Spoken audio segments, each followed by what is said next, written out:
What if someday an artificial intelligence was able to create a piece of music so extraordinary that could only be compared to those masterpieces such as Beethoven's Ninth Symphony, for example? Would it be considered art if it came from an artificial source?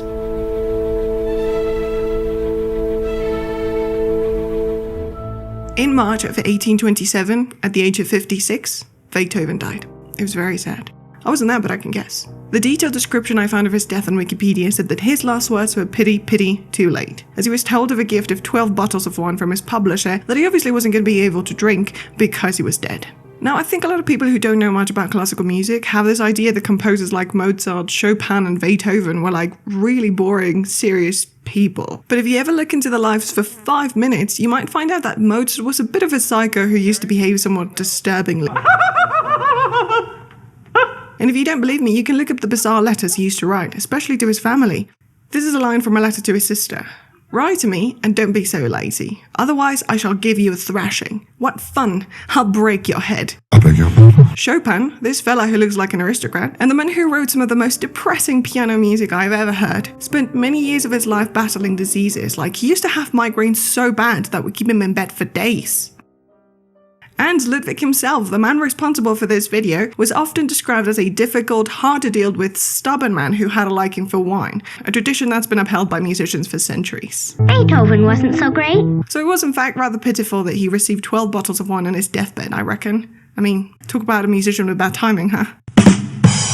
His demise was very sad, not because he couldn't drink his wine, but because of all the music he didn't get to write or finish. One of the most famous unfinished pieces that I've heard of is his 10th Symphony, which had barely even started when he kicked the bucket. Bummer. Ever since he died, though, many people have wondered what that 10th Symphony could have sounded like after his 9th Symphony, which was a monumental piece that surprised everyone at its premiere when that choir started singing that famous Hymn to Joy.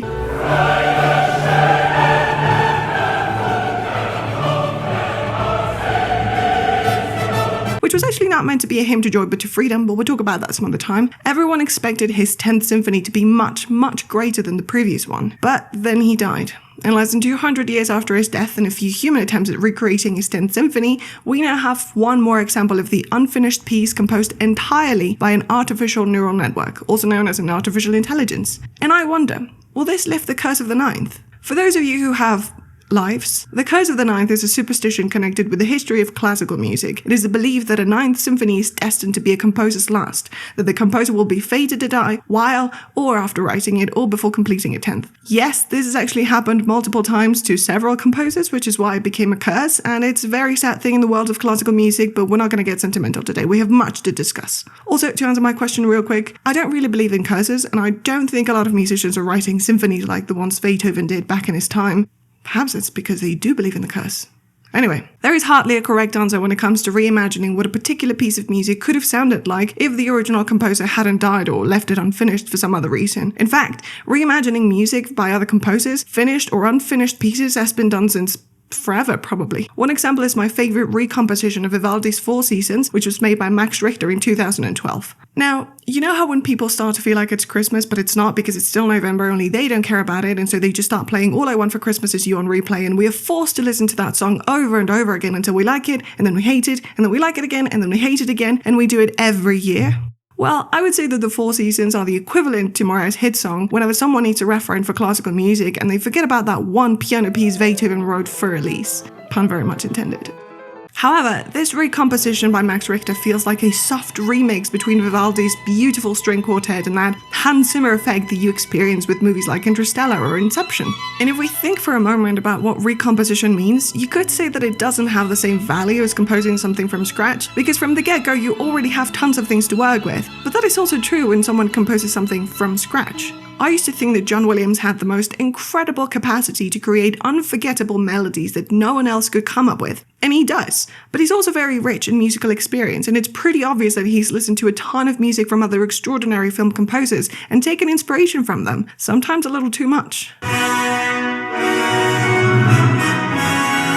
So yes, I think that recomposing anything requires the same thing as composing something from scratch. Imagination. It's obviously important to know the technical aspects of how to compose and to have at least some basic notions of music theory, but the one thing we humans pride ourselves in having is that creative power, that imagination. It's one of those things like a soul or our thumbs that we brag about having because they separate us from the rest of the creatures and it makes us feel special. But we don't like to think that everyone has access to it because that would take away how special we are, and we might realize that our lives are pretty insignificant and nothing really matters, so why even do it at all?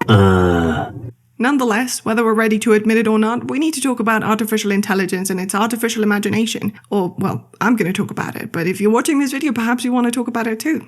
I don't know. Last October, there was a conference in Switzerland where they presented an original piece of music of around 5 minutes created by an artificial intelligence that was developed by Florian Colombo, a musician/neuroscientist who has worked with AI algorithms for over 10 years. This piece aimed to portray a version of what Beethoven's 10th Symphony could have sounded like if he had only stayed alive long enough to finish it, which he didn't. It was very sad. But as I said before, this was not the first time that someone or something tried to imagine what this symphony could have been like.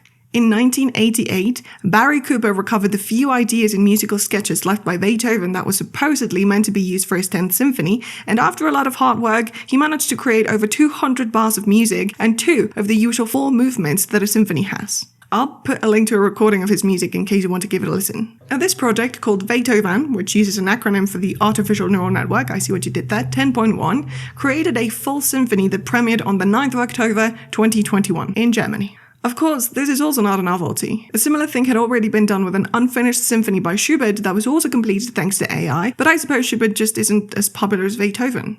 I haven't seen a single movie with a character named after him, so, well.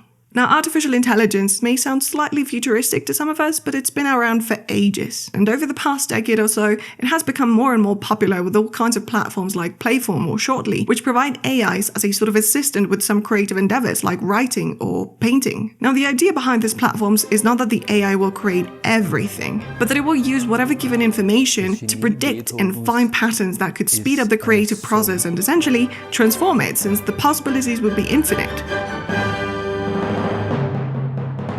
For the Beethoven project, Florian spent years teaching the AI all 16 string quartets by Beethoven and putting some extra focus on the compositional style of our favorite deaf composer so that the AI could dissect the necessary information to produce a score that resembles Beethoven's music quite closely, but that was composed entirely by an artificial mind. And I have to say, it's interesting.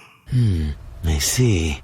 Something about the music is familiar, like I've listened to it before, and keep in mind that I have been listening to Beethoven for years, and I've also played many of his piano sonatas, so I am at least somewhat accustomed to the way he sounds, and there's definitely something that sounds like him. Have we met before? But since it's pretty impossible to describe music with words, it's really up to you to listen to it and, come to your own conclusions. I'll put a link to the music in the description box. Now, again, I don't think that there is a right or wrong answer when it comes to these attempts at resurrecting Beethoven, because it is obviously not the real Ludwig, he is dead, but the fact that an artificial intelligence is able to come up with something close, and I am taking a lot of liberties with this word and with this entire video, to the sound and the musical language of this man, I mean, that's definitely something. Gosh, there should be a better word that I could use to describe that, but I'm just drawing a blank. Anyway. When I was making this video, I remember that a few years ago I had a conversation with my brother about AIs, and he asked me this question. What if someday an artificial intelligence was able to create a piece of music so extraordinary that could only be compared to those masterpieces such as Beethoven's 9th Symphony, for example? Would it be considered art if it came from an artificial source?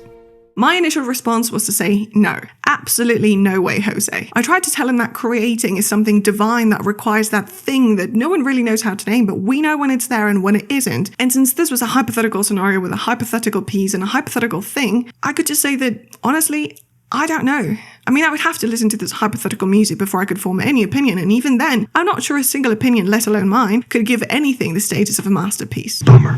I also don't know if or when the day will come when an artificial intelligence develops whatever is needed to create something deemed as art, in the big capital letters sense of the word. But refusing to accept the possibility of it doesn't make any sense. It's not like it could be stopped from happening if we don't believe in it. It's not global warming.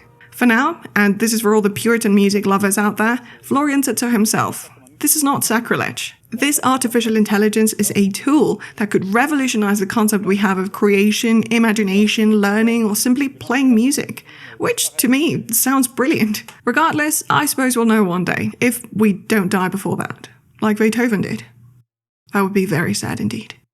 Thanks for watching. That's all for this video. I hope you liked it. If you care to subscribe, there's a big red button below begging to be pushed. That came out weird. Anyway, take care of yourselves, and until next time, bye.